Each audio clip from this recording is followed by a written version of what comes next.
जया ने बचपन से लेकर जवानी तक बड़ी मुश्किलों भरे दिन गुजारे थे।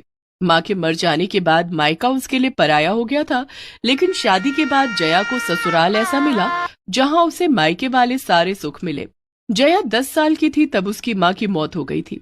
घर में दादा दादी और पिता थे, लेकिन जया को कोई पसंद नहीं करता था।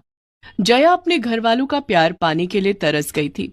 हमने तो सोचा था कि पोता होगा, लेकिन पोती देकर इसे हमारे भरोसे छोड़ गई।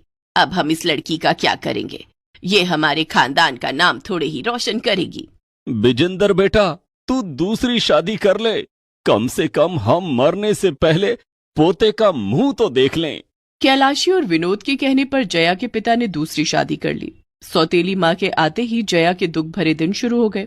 दादा दादी तो पहले ही नापसंद करते थे, पिता ने भी मुंह मोड़ लिया था। सौतेली माँ की पूछ घर में उस समय और बढ़ गई जब उन्होंने एक बेटे को जन्म दिया।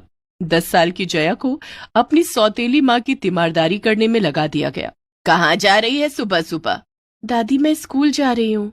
और यहाँ घर का काम कौन करेगा? हैं? तुझे भाई होने की खुशी नहीं है? चल जा, अपने भाई को तेल मालिश कर और उसे नहला धुला कर तैयार कर। छोटी सी जया बड़ों वाली जिम्मेदारी निभाने लगी। सारा दिन वो घर के बड़ों की सेवा करती रहती। सुबह 5 बजे उठ जाती और घर के सारे काम करती। किसी तरह पिता से मान मनोवल करके उसने 10वीं तक की पढ़ाई की। 10वीं पास करने के बाद, पिताजी, आगे की पढ़ाई के लिए मुझे कॉलेज में एडमिशन लेना है, उसके लिए पैसे चाहिए। क्या कहा? आगे की पढ़ाई करेगी? हैं? सुन बिजेंदर, इसे कॉलेज भेजने की कोई जरूरत नहीं है। अब इसके हाथ पीले कर दे। पढ़ाई लिखाई के नाम पर पैसे बर्बाद करेगी और ना जाने क्या गुल खिलाएगी। कहीं हमारी नाक ही ना कटवा दे। क्या शादी इतनी जल्दी? दादी, अभी मेरी उम्र ही क्या है, अभी मुझे पढ़ने दो।